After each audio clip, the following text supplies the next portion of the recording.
there's no fountain of youth, right? We're not going to stop aging. We're just trying to change the trajectory. People that live regularly in their 80s and 90s, largely disease-free. What is the third largest cause of death? I know you're going to say Dr. Air, but... It is, though.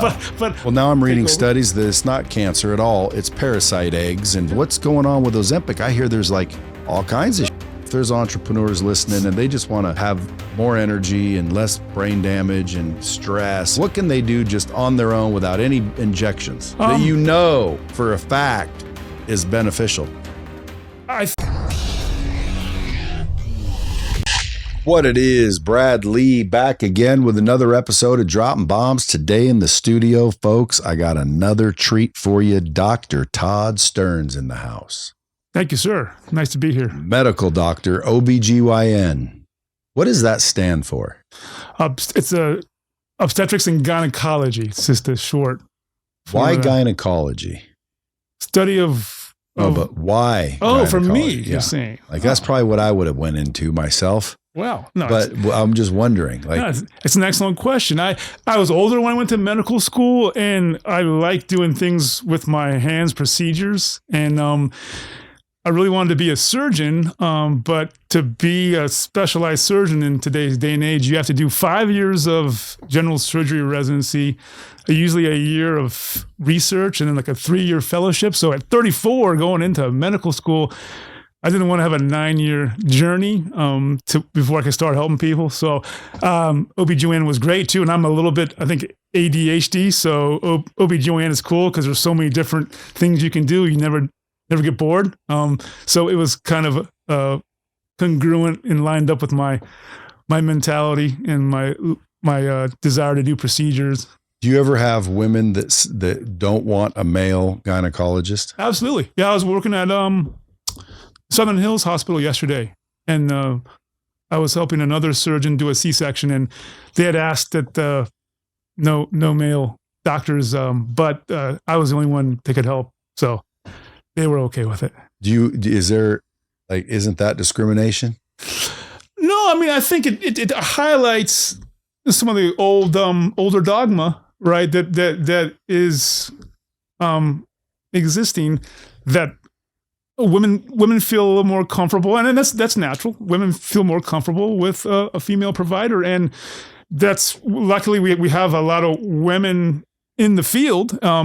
Back in the 50s and 60s, there was the old guy smoking, the old white male smoking, doing a pap smear and scolding someone for, when they dispense birth control. They're like, now don't be crazy. Like in Mad Men, there's an episode of Mad Men where the guy's like, I'm going to give you some birth control, but don't, it's not an excuse to run around town and be crazy. So like, that's like such a chauvinistic and outdated view of it, but that's kind of the way it was when, in the old days. But now it's obviously changing, and a more amazing and outstanding skilled surgeons and doctors are going into the field. So I teach the residents too at Mountain View, the doctors who have graduated from medical school, and then I get to teach them to actually do the job. So you served in the U.S. military, sold pharma on the road, volunteered in a psychiatric ward, then saw patients waiting in clinic lines, craving more than pills they wanted in life. Oh, yeah. No, that's it. Something inspired you to be a doctor. Yeah, 100%. I was in the military. I got out of the special operations area of the military, where I was privileged to be in there, in Okinawa, Japan, and other areas in Southeast Asia, and went to a hiring conference in Los Angeles and got hired by Pfizer. It was actually Park Davis at the time, but they got bought by Pfizer, and they kind of lured you in with, hey, you're a valuable part of the healthcare team, being a pharmaceutical sales rep, and it didn't turn out to be that way, because I didn't want to, I found myself just trying to get 30 seconds of a doctor's time to have him sign my pad so I could leave Viagra samples or Lipitor samples in the sample cabinet. So you weren't really, the way they taught you, you weren't really a valuable part of the, they know the science. You're not going to teach them anything about the drugs. You're more there just to say, hey, people on Lipitor, their LDL cholesterol went down better than this competitor's drug. Use Lipitor, please, when you consider writing a statin for your patients. But sitting in the waiting room waiting to talk to doctors to get my 30 seconds, I really learned a lot more about healthcare and kind of propelled me to want to go into medicine because, I saw that the diseases and the comorbidities like high blood pressure and diabetes that a lot of people were living with. And I figured there had to be a better way to prevent this. So that's kind of why I wanted to go to medical school, because I learned a lot about people's ailments and the condition of healthcare in general in America. It's like when we were in the military, we prepared for failure, right? And if there's engine failure, you shut it down. If you're flying a plane, if you lose hydraulics or something, and sorry, these are aeronautical examples, but I'm sure there's a myriad of other examples. But like the basic concept was that you prepare for failure, and it seemed like in healthcare we waited for failure and then we tried to fix it. So I figured there had to be a little better way in the preventative measures category. And that's, I think, why healthy aging and longevity is so prevalent on social media and on YouTube and in world in general right now. Well, everybody wants to remain young. Why do you think that is? Yeah, I think, and I touched briefly on this with Nathan, the gentleman I got to talk to before we started. I think there's this, when you're young, you have a tendency to think things are going to be like this forever. Like this is it. Like this is false sense of security. You're going to be like this. You're going to be this strong. You're going to be this quick-witted. You're going to get sick one day and be cured the next day. You're going to break your arm. You'll heal fine. And I think that persists until it doesn't. Until we realize we're in our 40s or 35. In our 30s and systems start failing. And I think people want to get back to the way they were. But a lot of times it's harder to course correct. So the whole idea with healthy aging and longevity is there's no fountain of youth, right? We're not going to stop aging.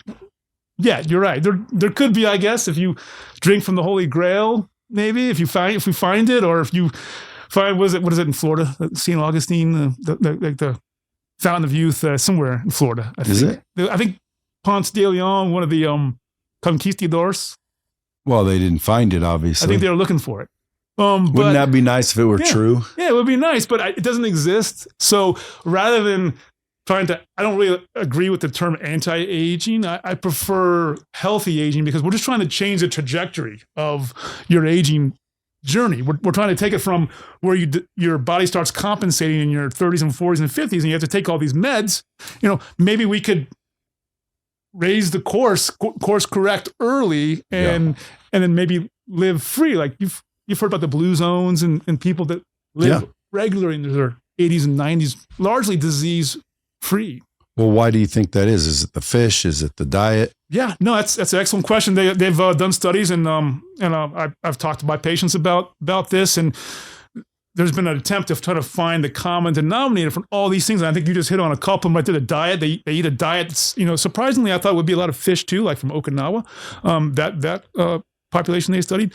But it was more like beans, legumes, like things that have like spermidine. Have you heard of spermidine? It's a polyphenol, I think. Sounds like a contraceptive. It's a molecule we all make, spermidine, and it's involved in autophagy or cellular recycling. But it's found in legumes and beans and cheaper foods. It's not like they're eating salmon and fish every day. I was surprised by that too. But Sardinia, Italy is one also. And these cultures, Could it be the environment? Yeah, they're constantly moving. The three things that I found in common from reading the information on this, and there's a lot of brilliant people out there posting stuff and talking about this. So I'm by no means as well versed as them, but it seemed that they had common traits of movement, always moving, like gardening, the back of the garden, walking to town. They eat this kind of rich, fresh fruits and vegetables and legumes and bean diet. And believe it or not, it's a little bit, not foo-foo, but the mental state was a large part of aging well. Being part of a community, being involved in activities, not just by yourself, but connections with other human beings. They seem to have that in common with them, the blue zones. So because of this, you obviously went and became a doctor, which is crazy enough. At what age? 34? Yeah, 34. I guess kind of late in the game. Yeah, no, it was late in the game, and that's why I wanted to do a residency. Because remember, when you graduate from medical school, I was thinking, okay, well, how long is it going to take for me to get trained? And that's why I chose ObGyn, because I get to do surgeries, and it's only 4 years. Why did you say get trained? Well, the residency, you forgive me the air quotes. Yeah, sorry. Well, because like you must not, there must not been much training. No, it's just that. Well, I don't want to bore you, but I went to Manhattan for a residency. The program closed, and then I had to find another residency. So I found Philadelphia, Temple University in North Philadelphia, finally. But it was just a long journey to get done because of the program in Manhattan, Lower Manhattan, closing. So it kind of irritated me that I was wasting more time. But yeah. To get trained, you graduate from medical school, but you don't actually know how to do anything until you follow people who've gone before you, and you assist them with the surgeries, or you assist them with the vaginal delivery, and it gets stuck, and you have to do something to get the baby out. You do the pap smears in the clinic. You have to follow someone for 4 years. It's a 4-year program. I always tell my young doctors that I teach in Mountain View, the young resident doctors, I tell them, hey, when they get discouraged, I say, hey, it's a 4-year program. That's why it's a 4-year program. You're gonna learn. We're gonna help you. We're gonna teach you. Is it like miraculous? I would say that childbirth, like when you witness it, it's like it's just so miraculous. If you ask me, first of all, that a baby, a human, was created the way it was, and then when it's coming out the vaginal canal, it's basically doing that for reasons, squeezing out the lungs, doing all these things that most people won't even realize, but like there's a purpose. It's squeezing out that vaginal cavity. Yeah, I think you're hitting on maybe the fact between like a cesarean section and a vaginal delivery, like the benefits of a vaginal delivery, maybe over that. Yeah. So they surmise that as the fetus, as the baby navigates the birth canal and then the pelvic inlet, outlet, it goes through cardinal movements. There's a lot of stress, right? There's a lot of duress on the baby. And that, they surmise, is supposed to make the immune system stronger than if you just do a C-section, a cesarean section, and remove the baby, because they don't get that stressful experience. That has been debunked, though, by some studies that I have read. But that was the prevailing knowledge and mantra when I was in. Yeah, but see what you just said, that's the part where you walked in, you said, well, Brad doesn't like doctors. I like doctors. I like people, whether you're a doctor or not. I just don't fall for all the bullshit just because you're a doctor. Like, well, he's a doctor. Well, who gives a shit? Like, what's that got to do with anything? You just said the key. It was why I take that position. Doctors never agree.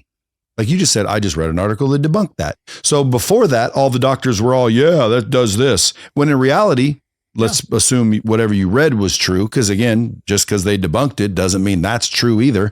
But at the end of the day, now they're debunking it. So what in the hell did everybody trust all those doctors for, that all believed it and sold it and believed it, when in reality, that wasn't even true.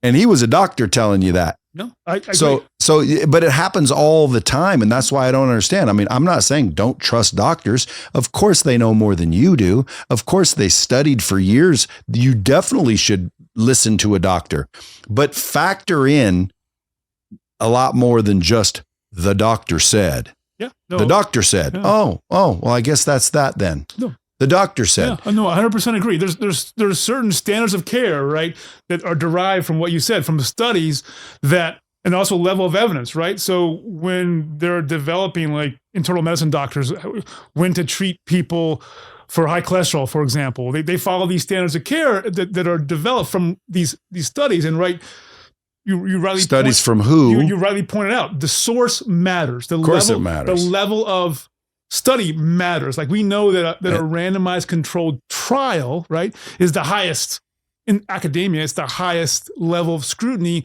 that says, hey, at the end of the day, we think the thing we're studying, it happens for a reason more than just chance. Yeah.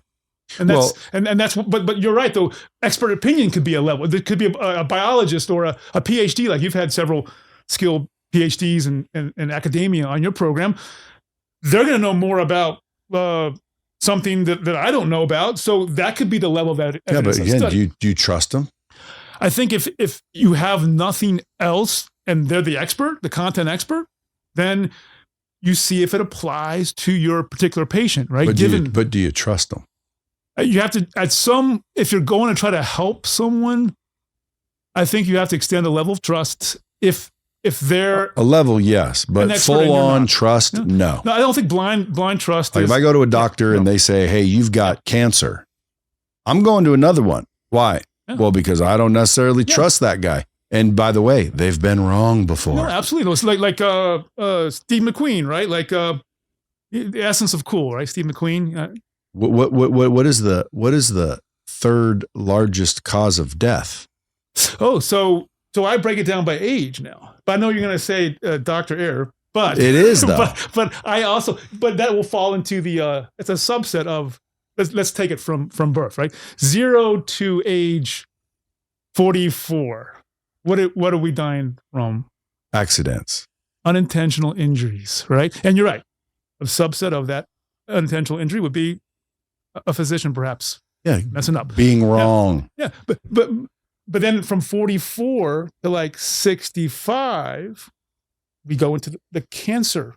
Cancer starts to. Well, now I'm reading studies that it's not cancer at all. It's parasite eggs and blah, blah, blah, blah, blah. So it's like, now are we going to find out that, you know what? All those people that died of cancer and took all the radiation, which by the way, very rarely works, right? Was wrong. Yeah. What we should have done was given them black wormwood and some freaking a hawthorn berry or some shit that's like natural and free. That's why I don't distrust doctors.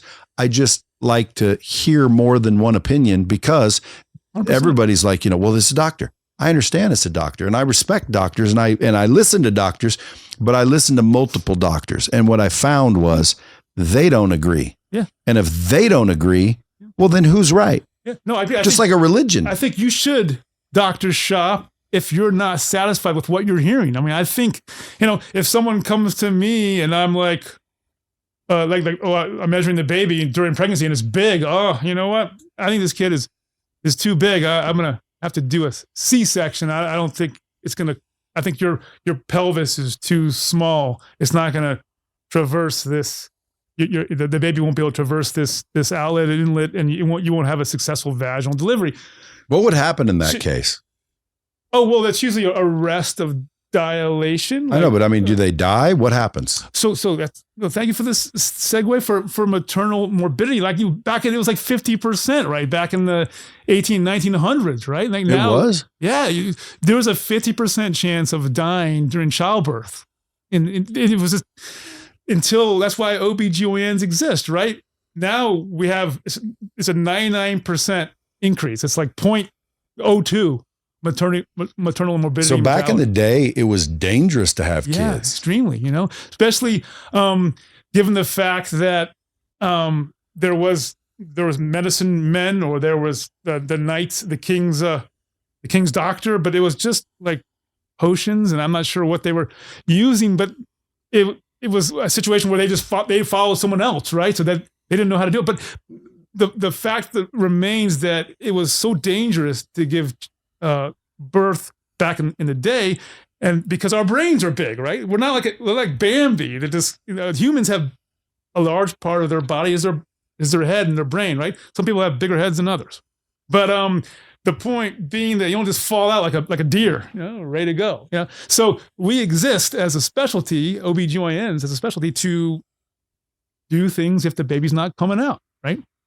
Well, thank God, because man, it would be crazy if half the women died trying to give birth. Yeah, it's so SuperNova Virtual Health. You created that.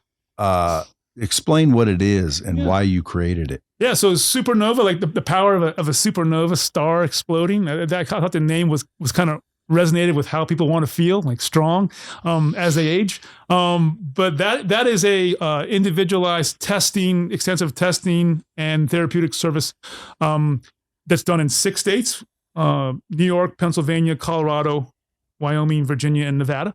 ARC1 is where patients or clients can go to get some of the exciting therapeutics that are out in any state, from a doctor, from a third-party doctor, rapamycin, some of the things that are in the news and in the headlines, for perhaps some benefit for healthy aging and things like that. So those are the two initiatives. SuperNova is the more extensive testing one, where we look at gut biome, we look at genetic tests. I mean, I know you've had very intelligent people who know a lot more about epigenetic testing than I do, but we have access to those tests. They're just very expensive. So we try to do what's called canary tests, and it's not my term, but a canary, a miner brings the canary down to the coal mine and the canary dies. So you're like, maybe something's afoot here. Maybe something's not good down in this mine. So certain canary tests, it's not my term. It's a term that's out there, but we check inflammation markers like interleukins and highly sensitive C-reactive protein and other things that maybe wouldn't be checked in your standard doctor's visit. So we dive a little deeper into markers of what could suggest failing biological systems and try to do course correct early, whether it's intervene with diet, exercise, lifting weights, resistance training, endurance training, and in some cases of some of the new therapeutics, if they're a candidate, like the GLP weight loss drugs, not to put them on forever. Yeah, but the GLP-1, yeah, the Ozempic, if you will. Yeah. Your body naturally produces that. Ozempic is just trying to mirror your own GLP production. No, so why don't you just do the shit that makes your GLP go up? No, you're extremely well read. Exactly. We all make glucagon-like peptide. We all make GLP in our gut, in our brain, but it gets degraded very quickly biologically. It's not a molecule which stays in our system very long. So what these researchers found when they developed it over the years was that you are giving you more of something you make naturally, and you can counteract the chaotic in a case where your insulin hormone is the hormone that, remember, diabetes care and care for high sugar has always been insulin, right? It ranks up there with antibiotics, right? As some of the most impressive medical inventions we ever made that help people live, like insulin, right? Mm-hmm. Diabetics, insulin. Now, type 1, it's more of a genetic thing. You're not making any insulin. Type 2, you make insulin, but it doesn't work. You're insulin resistant. Sorry, I almost did the air quotes, but I abstained. If you're insulin resistant, right? So you can't use your body, your cells don't use the insulin that you're making. So the longest time it was just like, let's just give them insulin, to control their sugars. The researchers in I think Bush Jr. 2000s, they had the epidemic of childhood obesity, and he actually tasked the drug companies and said, hey, and research, come up with something that can solve this childhood obesity and childhood diabetes rates. We're losing our young people here, and they're like 12 years old. So that's what they came up with GLP, looking at insulin from the other hormone that's produced by your pancreas, glucagon. And they found that if you give yourself the GLP, which you correctly said we make anyways, it makes insulin work so much better. It only comes out when it needs to, when you have sugar on board, not just from cortisol. Cortisol can increase your blood glucose, and there's a lot of other myriad of things that can make your blood glucose increase, right? And then if insulin's always coming out every 2 seconds, it's gonna lose its efficacy. So when you take these GLPs, in essence, what you're doing, and they do several things, like there's GLP receptors in your brain. So when you occupy those receptors, it says, hey, I'm not really that hungry, right? Because my blood sugar says I'm not really hungry because I've occupied the receptor. We have it in our gut, so it slows down the food you eat, so you feel fuller longer.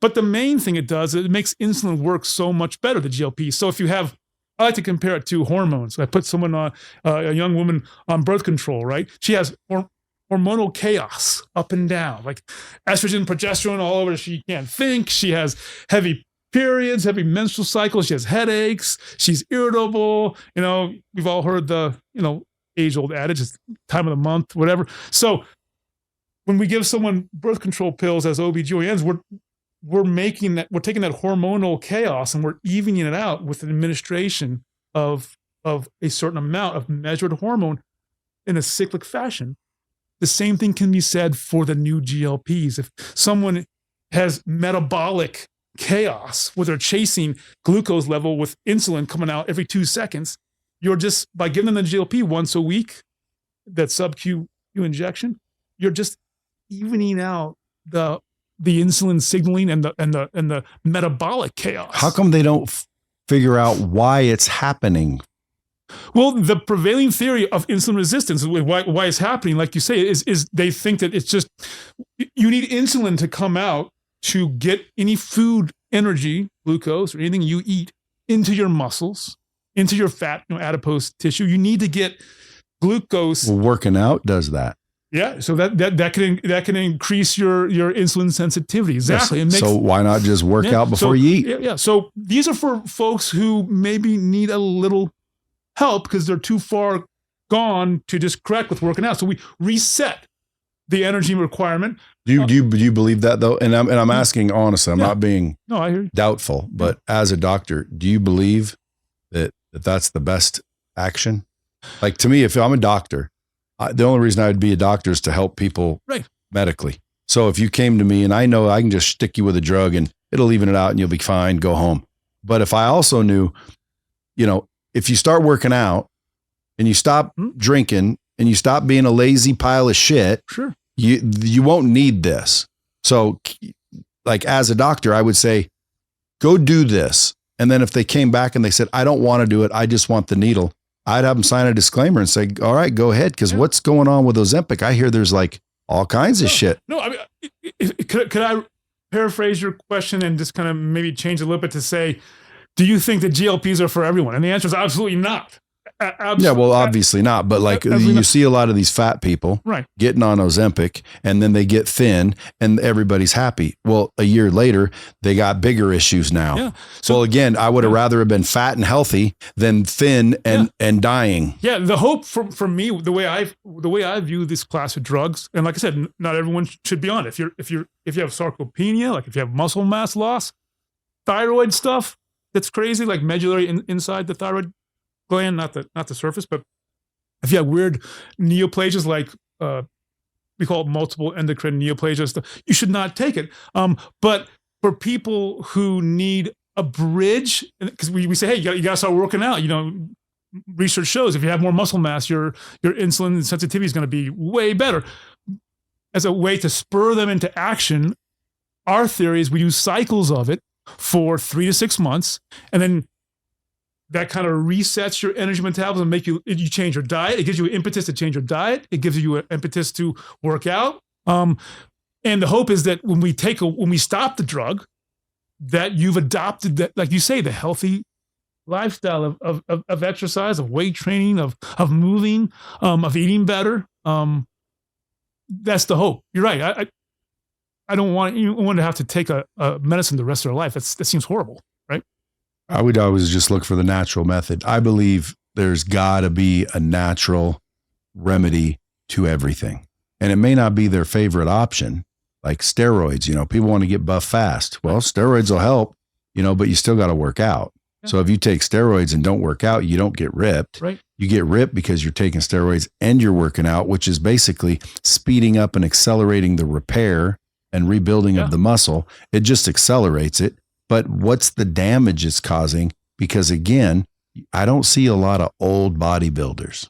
Yeah, you're right. Sometimes on social media, I see evidence of people that where do all the old bodybuilders go? Yeah, in the 80s they die. Stuff. I used to love watching. Can I say his name? Ronnie Coleman. I used to love watching him, and I think Schwarzenegger is an amazing specimen because I think he cycled the way he did. Because they all did them, right? But I think he cycled them and wasn't like, again, rest in peace, like Lyle Alzado. Like people like that, I don't think from what I read, they didn't cycle it, and it was just all the time because they were so, like you say, reinforced by the results. They kept taking it. Do you think the cycle is the key? And like even with TRT nowadays, everybody says, well, you got to take it the rest of your life. But do you still think, hey, if you're on TRT, you should consider coming off of it for like 3 months to reset or what? Absolutely. Washout cycle. No matter what? Yeah, 100%. So if someone's been on TRT for 2 years, they're doing it wrong. Yeah, you have to have washout cycles. What's the washout cycle? Won't you crash? No, because I also believe in the central agents that have been studied now, like the enclomiphene and for testosterone and sermorelin peptide for growth hormone. So BPC 157. So peptides, super exciting. I mean, they're stamped all over the place for research purposes only. Like I can't prescribe BPC 157, but the stories and the studies that they've done, the companies have done on them, it's amazing as far as how it can regenerate people from injury and things like that. See, so why don't they just approve it? They approve the shit that kills you. That's a great question. I mean, the FDA approval process is a scam. Well, it just has to show that the drug, I mean, you may be right, but I'm not familiar with the process. I've never tried to get a drug approved, but from what I remember from being in pharmaceutical sales, they just have to show that the drug does what it's supposed to do, like in the case of a cholesterol drug. They don't have to show that having the condition ends your life early. Yeah, but if I'm dying, I've been diagnosed and I'm terminal, and there's a doctor that says, well, there are things that'll supposedly help you, but I'm not allowed to give them to you because it hasn't been proven yet. I don't get it. What's the alternative? I'm dying. What are you going to do? No. Kill me faster? I'm dying either way. No, it should be my election. 100%. What's your belief on assisted suicide? Yeah, no, the autonomy, individual patient autonomy has to be preserved. 100% agree. Do you believe that people, if they wanted to end their life, should have legally ability to go in and end it? I mean, this isn't my board certified self speaking, because and by the way, the beautiful part about being OB-GYN is I don't have to deal with these issues, right? I love OB-GYN because it's pretty much black and white. Like I'm either going to do a vaginal delivery to get this child delivered, or I'm going to do a C-section, or I'm going to do an operation. These are excellent, heavy questions. And I'm glad I don't have to be in that like hospice medicine or palliative care where these things come up all the time. But I think free will has to be preserved. I mean, for me, if I'm older, thank you, sir, for that. To me, if I'm terminal or I'm too old and I'm an invalid and I can't, and I require all my kids to wipe my butt, and listen, there's nothing wrong with if you want to stay alive and your kids want to wipe your butt, there's nothing wrong with that. But I wouldn't want it. Like if I'm at the end of life, yes, and now I'm a burden on people, and I'm gonna die anyway. We're all gonna die anyway. So at the end of the day, all you're doing is preserving a problem. And if I'm electing, not my kids, don't let my kids kill me. Sure. But if I'm electing, well then, hey, there should be some sort of legal way of saying, hey, I'm done. I check out. It was fun, but I'm no longer able to do anything. I'm shitting on myself. My kids are burdened. I just want to go. And not only that, if I believe, I can't kill myself. Yeah. So I need someone to do it for me. This is a heavy topic. And I like Dr. Kevorkian, I didn't look at this stuff. I got to say, I didn't prepare for this. I'm impressed by the question. I just assume doctors are doctors. I failed to remember. Oh yeah, he's a baby doctor. No, but no, I'll just say this and then we can move on. I think patient autonomy has to be preserved, and that should be paramount. If you're a physician, you should use it as a guiding principle. How about this? They say salt. You don't want salt. You don't want salt in your diet. Blah, blah, blah, blah, blah. Yeah. But then as soon as you get into the emergency room, the first thing they do is stick chloride. Salt right in your veins. Yeah. Yeah. What? I don't get it. Yeah, no, I mean, the kidney, it depends. If you have kidney failure where it balances, like your kidneys are tasked with balancing your salt and water reabsorption and balance, right? And if salt is one of those things that can lead to increased blood volume, which can further aggravate high blood pressure, right? So if your kidneys aren't doing a very good job at salt, sodium balance, then they don't give you IVs? No, they still will, because you're usually under hydrated or under repleted, so they're giving you some back to, because if your urine is very concentrated or certain measures of that you're dehydrated or underhydrated, they're just trying to restore that stasis. I know, but I always see As soon as you go into a hospital Fluids. for anything serious, fluids. dude, first thing they do is fluids. stick an IV in your arm. And I'm like, what is that? That's sodium. No, you're right. So it's salt. But it's, And you tell me to stay away from it. Yeah. If you have certain conditions, like it could just make them worse, right? If you have higher blood pressure, taking salt, like I said, since your kidneys aren't really working that well, salt can make the situation worse. If it's like this on every meal, like you're pouring it on every meal. Well, hey, I don't want to bombard you with all my doctor questions. No, please. But I do want the listeners to understand that basically, you were a good dude. You said, man, hey, I see this. I want to start something that helps people age better. And so, all the peptides, the hormone optimization stuff, ultimately, SuperNova Virtual Health is a spot where if people aren't feeling their best or they just want to age better, they would go there. Mm-hmm. You guys test them with these tests that they normally wouldn't be getting at any facility. And you're looking at certain markers. And then obviously, because you're doctors, you're allowed to prescribe these newest, latest peptides and various solutions to optimize their homeostasis, basically. Yeah. Yes, sir. And they feel better. They sleep better. Like, what's the benefit? What do they feel like? Because I feel great. Yeah. So, no. Look, like I said, like we talked before, our target audience would be people who are either they're having symptoms and not feeling great, right? And we can kind of delve into why they are not feeling the way they should, or B, like you, they're already feeling great, but they want to continue to feel great as they age. Really, the main thing that SuperNova and ARC-1 are trying to do is provide services of awareness to people and early prevention, sort of like time value of money or compound interest, right? Like it's impossible at age 53 to catch up with a 25 or 30-year-old who invests $500 a month in the stock market with the time difference, right? And the same could be, for making millions down the road by just investing this early. The same could be said for our health. Like we believe that if you invest early in your 30s before system failure, like you're preparing for, hey, I'm getting older. If we prepare for that, then the trajectory again is going to be raised so you can continue to age gracefully without having to be on all these medicines to manage comorbidities and disease states like high blood pressure, diabetes, insulin resistance. What is the average age that someone lives to? So males are around 77 to 79. Females, they live longer than us, Brad, 83. And that's because, women they seem to be stronger than us. And I will say that to some of my, not only my fiance, but also to the women I've known in my life. Sometimes I'm a bit of a, they're emotionally a little tougher than me sometimes. So I can see why that maybe evolutionarily for the propagation of the species, women are stronger. And we see this in babies, right? So if I have to take out a baby early, a woman or an X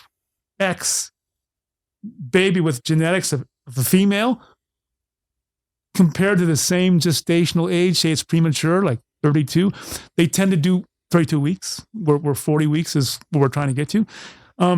The female babies do better in the neonatal ICU for some reason, and this has been validated and studied for years.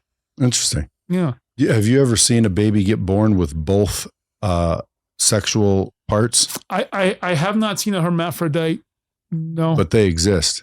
Yeah, absolutely. And I've always been told that at one point, there's no sex to the baby as it's developing. And then at one point it goes, okay, I'm going to be a girl or I'm going to be a boy. Again, I am blown away by your knowledge on a wide range of topics. You get a lot of different people from various backgrounds in here, and you seem to know the nuances of a lot of things. So absolutely right. I mean, the genes are still XX or XY, right? Like in early development, like day 4 cell mass, when the sperm travels through the fallopian tube and tries to fertilize the egg, right? It's the genes are set XXXY, right? From day cell mass, mitosis, the dividing. But about week 6 or 7, if it's an XY, week 6 or 7 of development, if it's a XY, there's something on the SRY, I think it's SRY gene, which it emits a substance called anti-Müllerian substance, which basically allows the testes to form. Before the penis? No, the default is you're going to do XX. You're going to have Müllerian ducts form, which are the vagina, tubes, ovaries, the uterus. That's the default. But at about 6 or 7 weeks, if you're XY, the genes, the SRY gene emits something that stops that track of development and develops what we call the Wolfian ducts. And that's how I remember, like a wolf, dude. So that's how people rightfully say that, our default course of development is female until at week 6 or 7 of embryology, right? The development of like week 6 or 7 in the womb, we emit that substance, and that causes the male development. Well, I got that backwards then, because I was always under the impression that all babies have a penis and they just fall off the dumb ones. No, not true. No, the genes are set. It's either my daughter, bless her heart, I just had a 5-month-old daughter. She's 5 months old, and I'm blessed. But when my sperm and my fiance Jennifer's egg, when they were, which by the way, can I just take a second to say how amazing that fact is? I mean, you are 1 in a million, right, Brad? Like your father had a million sperm, and your mother had 1 egg, and you became the product of 1 out of a million. And I also heard that like the egg is actually the one that determines whether it's accepted or not.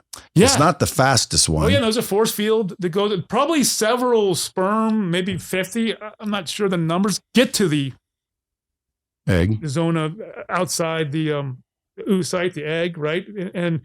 But only one can get in because there's like a force field that is emitted by the. See, doesn't that tell you there's got to be a creator? Like this cannot be evolution. Yeah, I think, and also when it finally gets in, isn't there like a flash of light? Like they've watched it where they're watching the whole thing happen, microscopes and stuff. Yeah, and there's when it gets in there, there's a flash of light. It's a chemical reaction. Yeah. Well, they say it's a chemical reaction. Could be an arrival. Yeah, I mean, could be an arrival. Yeah, it's difficult. Light with the knowledge I have, it's difficult to understand how you could not believe in creation. There's amazing things that happen because some crazy things. It can't be explained, right, by medicine. Have you ever seen really close up on your eye? Yeah. Like there's inside you, they're so tiny, but they're called fingers, and they look like fingers. Yeah. It's like, dude, this is the craziest shit. How did that just evolve and develop? And if it did, how is there a giraffe and a duck? But I don't want to get into that. What do you think the best natural ways? Like if there's entrepreneurs listening, man, and they just want to have more energy and less brain damage and stress, and like what can they do just on their own without any injections? Yeah, that for a fact is beneficial. Yeah, I mean, I don't think I'm going to tell you anything new that you. Well, let's hear it. Don't already know. I mean, obviously, I think the type of food is important that you eat, but also the time in which you consume it is really important, right? Like I tell my clients all the time, because don't have a bowl of mac and cheese before you go to bed at night, right? Within 3 or 4 hours of eating, you want to have that insulin that your body makes naturally handle that glucose from that mac and cheese, and you want your own growth hormone to come out as you sleep. I mean, would a walk after dinner help absolutely with that? Yeah, I've seen that.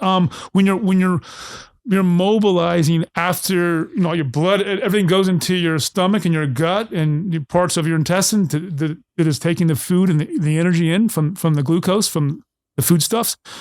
Mobility is great because you're getting blood elsewhere too, instead of just sitting in your gut. So your motion, again, it goes back to the blue zones. Motion is key. I think evolutionary, why intermittent fasting is kind of appealing to people, is it kind of takes our our eating habits and puts them more, our eating habits today, and puts it more in line with our ancestral biology, right? When you and me were hunting saber-toothed tigers and killing a woolly mammoth and feed our people, we ate because food was scarce, right? So we ate everything, and then we didn't know we were going to eat again, right?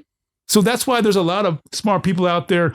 Is it Brian Johnson? Is that guy? You know, they're big proponents of intermittent fasting, or increasing the time between meals, because it kind of harkens back on the way we evolutionarily were designed to function, which was store glucose. You know, your liver, use the glucose and then store it in your liver for later use. You know, but now we're eating every 2 hours. We have readily available foodstuffs.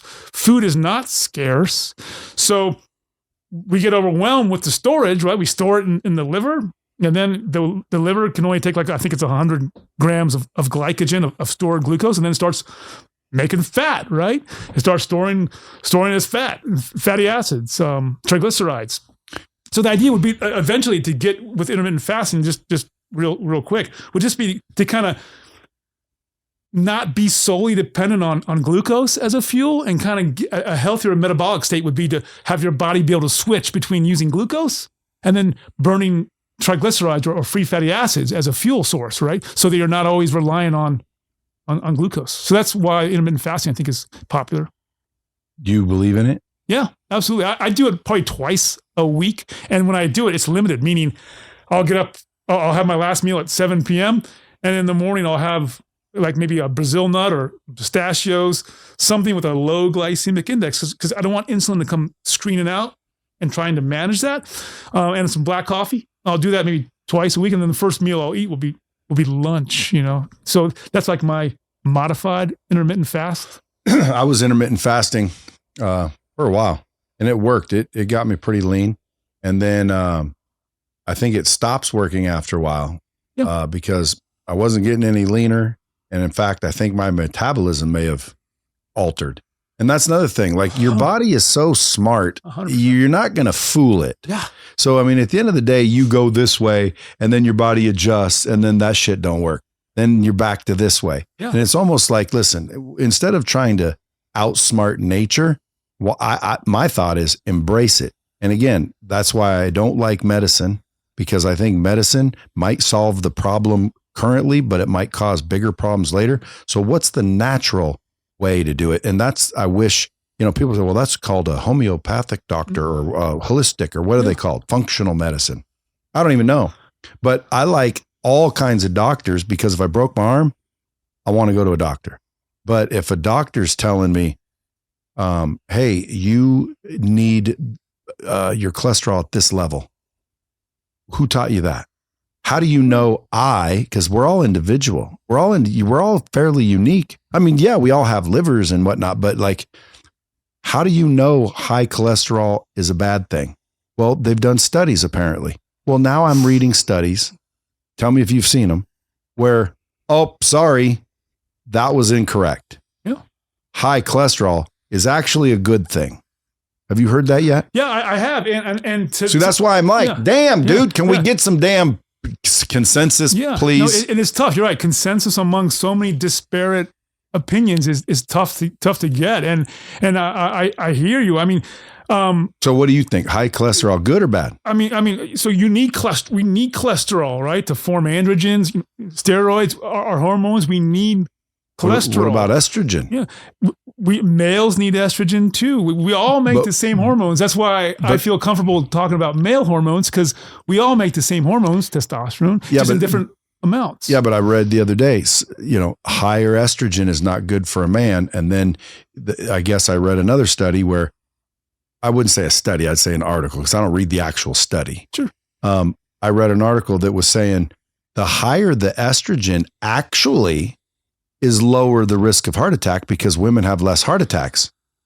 I was thinking as you were talking, and that's exactly what I was going to say. Okay, so I guess men do want higher estrogen. Yeah. So well, for testosterone too, because that's our prevalent hormone, right? Testosterone. So there's several articles written about how, if you maintain a higher testosterone level as you age, you have a reduction in mortality risk, cardiovascular risk, if your testosterone is higher than maybe another group of people who have lower testosterone. So they think, like you said, I'm an ObGyn, so I deal with women's hormones, right? And there's been recent black box warnings that have been taken away by the FDA that said, HRT's okay, it's okay in the right person. It doesn't cause an increase in stroke, and it's cardioprotective in estrogen. So obviously, from a bone standpoint, when a woman goes through menopause, we want to supplement with estrogen, right? Because of their bone, up to 25% of bone mineral density is lost in menopause when they stop making estrogen, right? And we surmise that, hey, there's no risk, there's no increased risk in a normal person if you give someone HRT who's not making estrogen anymore in their 50s, a woman, and it can be cardioprotective because we know that, yes, estrogen can cause the blood vessels to dilate. It can cause less inflammation when you have that on board. So they surmise that can avoid cardiovascular risk or at least be cardioprotective for women. Testosterone seems to be cardioprotective too, based on those studies about keeping your testosterone a little higher than like 150 as you age. They surmise maybe it's the same kind of way, anti-inflammation. I think everything can be ground down to aging and everything. My philosophy on aging is just cycles of inflammation, damage, and repair over and over again. When we're young, we repair it. But as we get older into that fourth decade of life, the repair is replaced with compensation. So we're not repairing the damage anymore. We're doing something else. Our body's smart, like you say. It's amazing. Our bodies are doing these things to compensate for failing systems, and it can do so for a while until it can't. And that's the whole thing with like blood pressure, right? Like when you're young, your blood vessels are really, they call it compliant. So they're flexible. Your blood vessels are flexible. When you get older, you lose that compliance and the blood vessels are kind of rigid, right? So the heart has to work harder to pump that blood through your blood vessels. So you compensate by your heart. It's thicker, right? I'm working harder to get this blood through my blood vessels. So my heart's going to like a muscle. So it's going to be like, let's have some heart hypertrophy, the walls of the heart.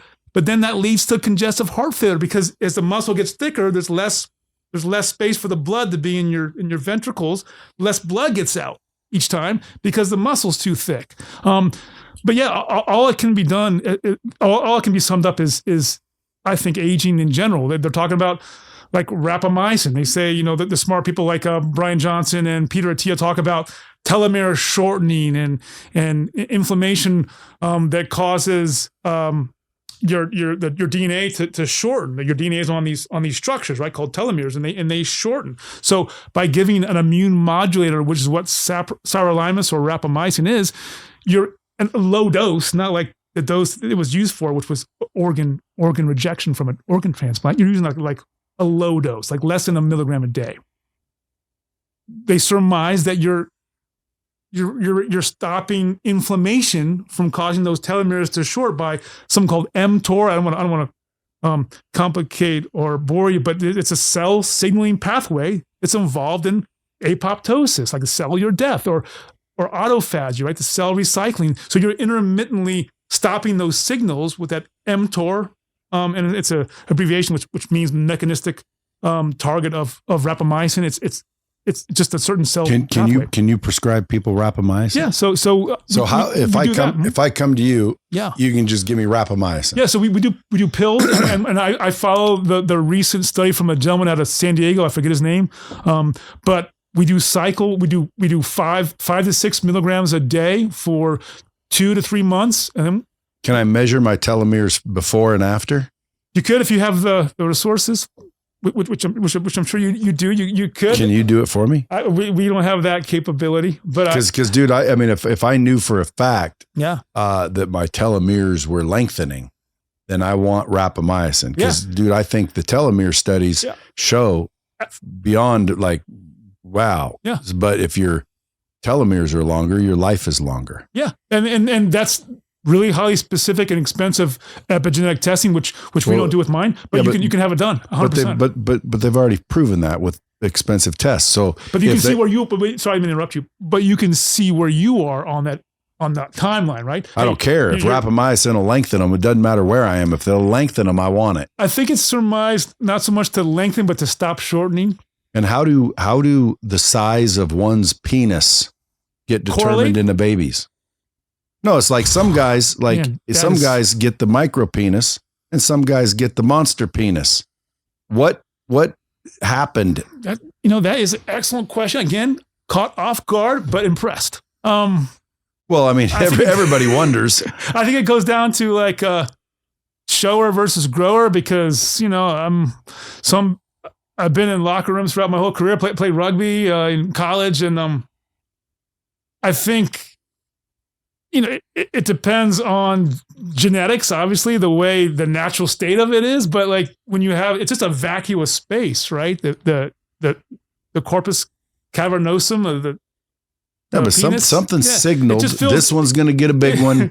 This one's going to get a little one. You got me. I'm flushed. I don't know what to say about that other than I think, can I take it a different direction and say that I think some of my clients are younger men taking erectile dysfunction meds, and I don't think that's healthy because it's all about blood flow, right? And if you're a younger person in your 20s taking whatever is out there advertised for ED, that is a bad thing because that means that you probably have the lining of your blood vessels are what dictates blood flow in the penis to make an erection possible.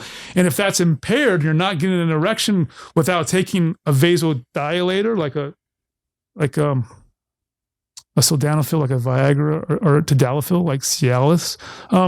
Then you probably have endothelial dysfunction in your coronary arteries too. Like it's the line of your blood vessels isn't working well in your heart as well. So, and which is a side note, I think Viagra or sildenafil was actually a cardiac drug that they were looking at as a PDE5 inhibitor. So it basically vasodilates and makes your blood vessels relax. So they just found in the testing phase that it had a certain effect in your nether region.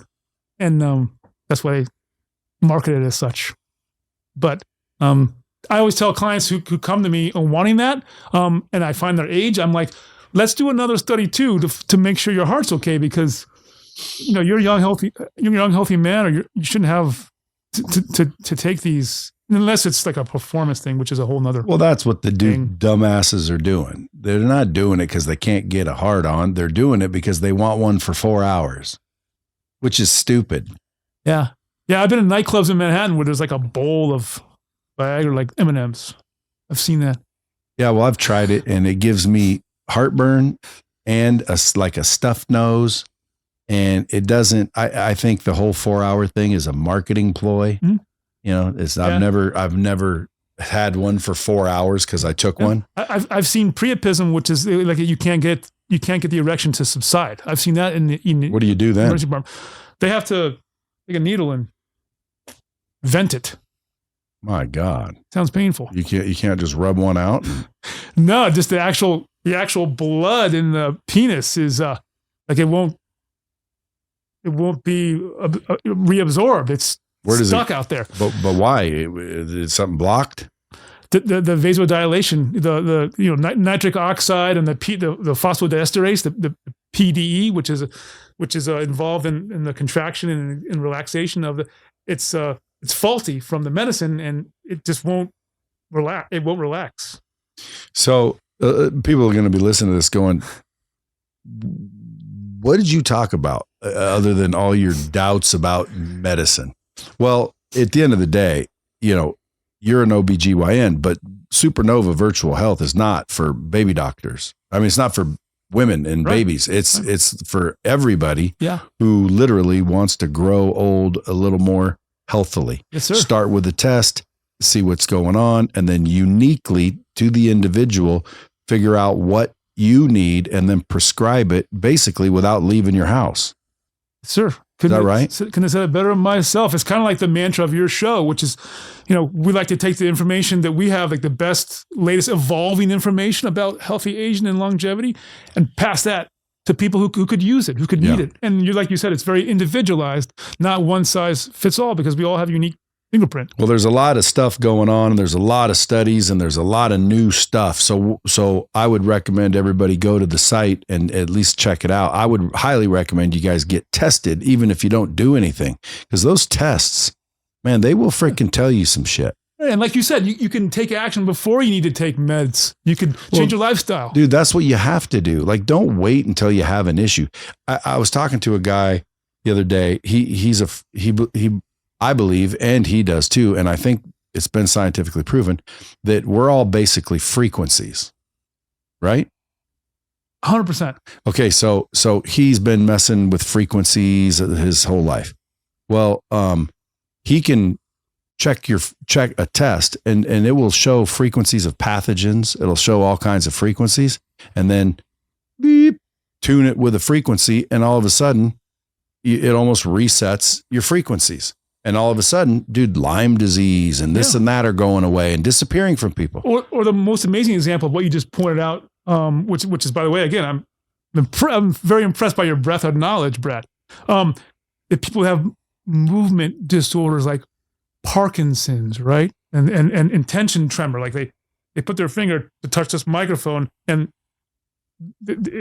they start a tremor. They can't touch it, right? They can't go like this. They're administering certain frequencies and they lose their tremor. So it's fascinating. I mean, and also the mental state of mind, which you have a very strong mental state of mind, which is why you're aging healthily and gracefully and powerfully. I think that was something that came out of the blue zones too, was the sense of purpose that a lot of these communities had, that these men and women had as they age, a sense of connection with others. And like I said, it's not just being alone, a spinster in your house and doing activities, it's having interpersonal connections. And that speaks to the frequency. I mean, I think, JFK said it best when he was giving some kind of speech, and I don't want to go off on a tangent, but he was talking about the human condition and how, we all have our own socioeconomic backgrounds, our own religion, our own biases, our own goals. But at the end of the day, I think he was talking about the nuclear testing. Like, we need to halt all this harmful testing because it's destroying the world, right? The nuclear tests, like Bikini Atoll, the islands where they detonated the hydrogen bomb and it's still being felt by the indigenous people who live there. But he basically said in the speech that, we all live in the same planet. We all breathe the same air. We all hope for the same future for our children. We want to see them grow up and do better than us. And that at the end of the day, we're all mortal. So, I mean, I think that kind of speaks to like the frequency and the commonality in the human condition, that if you adopt the right mindset as you age, I think studies have shown that it's healthier than cutting out smoking. And they did one study where if you're not depressed, if you have connections with people, that does as much good to your body as cutting out smoking. Yeah, well, I believe your mind is controlling the body. Yeah, 100%. Period. So again, if you're grateful and happy and joyful and kind and generous, I think it's going to manifest into the body. And I also think the opposite, where if you're negative and depressed and evil and spiteful and mean and greedy and sad and pissed, it's gonna show. Which is why when you see old people that are all wrinkled up, and then you see the same age dude doesn't have any wrinkles. Why? Well, the way they thought, the energy, state of mind, the frequency that they've emitted years matters. It has to, because you're right. So many things I've seen can't be explained by medicine, and you can get into the rabbit hole with all that kind of thing. But I believe it's true. We can't explain a lot of things that happen in life. Why I had some COVID patients who were intubated.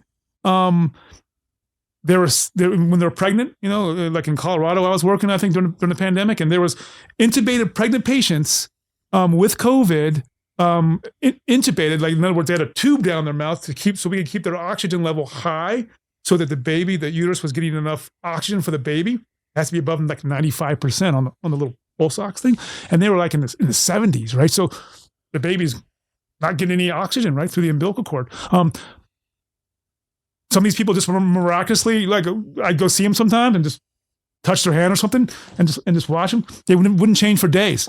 And then one day I go in there, they're extubated and their body healed itself. So you're right. So much can be explained outside the annals of medicine and science. It's that's what human life is about. So what's next for Dr. Stearns? Just ARC One. ARC One's another initiative that I have that has all the therapeutics through a doctor that you can get whatever state you're in. So we're working on getting that to the people who want it, and also SuperNova, just kind of expanding the states we do business in. So right now we're just in, like I said, New York, Pennsylvania, Colorado, Virginia, Nevada, and Wyoming, but we're trying to expand that to other states. But eventually, would you stop being an OBGYN and just focus on SuperNova? I would like to cut down my hours, because right now I'm a laborist, which means I work shifts in Las Vegas area hospitals, and I get to teach the young residents and the doctors how to do OBGYN. But I don't do hysterectomies anymore or GYN surgeries like ovarian cysts and things like that. Now I do solely the obstetrics part. I can go down to the ER and help them if someone has an ectopic pregnancy and tee them up for surgery or some type of treatment, whatever's best for them to handle that GYN problem. Or if they have like an ovary that's flipped on itself, like these are all GYN problems. I can tee up and bring my colleagues in who are the surgeons who do that for GYN. But right now, I'm focusing on OB, and I'd like to cut that down and do more work with patients and clients who are interested in kind of changing the course of their aging trajectory. I mean, and early recognition, bringing awareness to, hey, I'm not saying you need to be on, medicine at age 35, but let's do some testing in a consult and talk about it and see if there's any of those canary tests I said that are saying maybe something's starting to fail, so we can make lifestyle changes. How did you go from baby doctor to old age people? Just the way that, OB is amazing, right? OBGYN is amazing, and especially like take the placenta. Do you know what the placenta is? Of course. Yeah. So the placenta is like life support, right? Women eat that. Some people do. Some people ask to take it home so they can make it capsules or bury it. Stem cells. It's a source of stem cells, embryonic stem cells. But I view the placenta as a life support for a pregnancy, right? Just as I view when our systems, like our cardiovascular system as you age, our kidneys, our lungs, these are all obviously life support for us as we age. And there's certain parallels between the health of like a placenta during pregnancy and the influences on it, like whether it's a diabetic mom, diabetic placenta, leads to worse outcomes for the baby, and kind of sends echoes to that person's life as they age because of the dysregulation and the metabolic insult when they were in the womb. So I like to parlay that in, that knowledge of the forces, and try to correct them to adults in their aging journey to see if we can correct some of the metabolic dysregulation. And as you wisely and correctly pointed out, if we can do it without medicines, great. But for people who maybe need a jump start or a way to turn on a switch and get them started in the right point in the right direction, the journey of 1,000 miles, starts with one step. It's giving them something to get them an edge to start, and then it's hoping that when you take away the medicine, they've adopted new lifestyle habits and their body's kind of changed. Last question. Yes, sir. Have you seen a decline in childbirth? Have we, as a human species, seen a decline in childbirths? I believe that's the data, is that we have how big of a decline? Well, I like my own personal experience being it for 11 years or 10 years, practicing as an OBGYN. I can't speak to the time I wasn't an OBGYN, but I can just tell you that during certain epochs, like during the pandemic, and then 9 months later, it's usually 10 months. It's 40 weeks, but society says 9 months, But I saw a lot. I think it's situational, the birth rate. So, for example, whenever there's like a seismic shift, like the pandemic, like the COVID pandemic in our country, or there's something very stressful going on, I seem to see a uptick in the birth rate after certain seismic events. Well, that's because everybody was home. Yeah. Nothing to do. But I can't really, I have to look at the data on what you're asking about. I wouldn't want to tell you something wrong.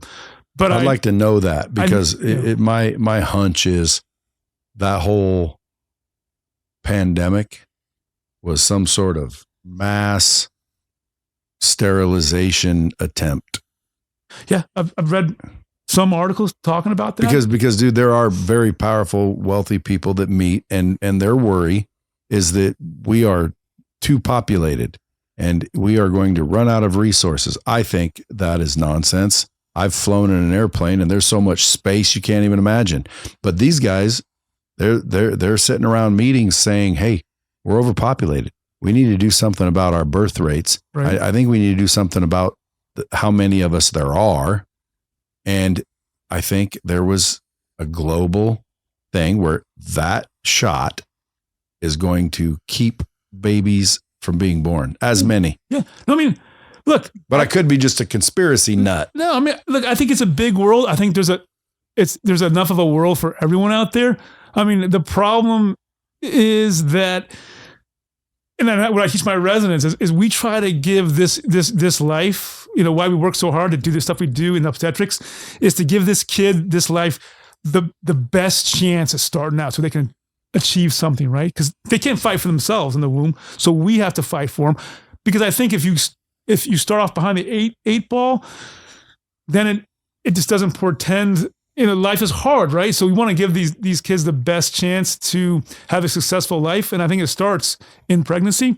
So we're trying to defend that so that they can go on to be successful. Because I think what you might be alluding to is if we have, everyone can't be skilled and successful and wealthy and powerful because there's finite resources, right? So, but I think if we give people the best chance of living, they can surprise you with the things they can achieve.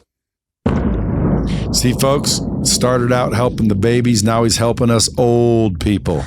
If you guys are, I'd say 30 and above, I would start the preventative effort. Go to SuperNova Health. Where's the website? SuperNova? It's www.snvirtualhealth. snvirtualhealth.com. snvirtualhealth.com. Get a test. Talk about some hormone generation therapy. Figure out if it's for you. Gracefully age and kick that ass. So you're helping them coming and now going. Full circle. You're a good dude. Yeah.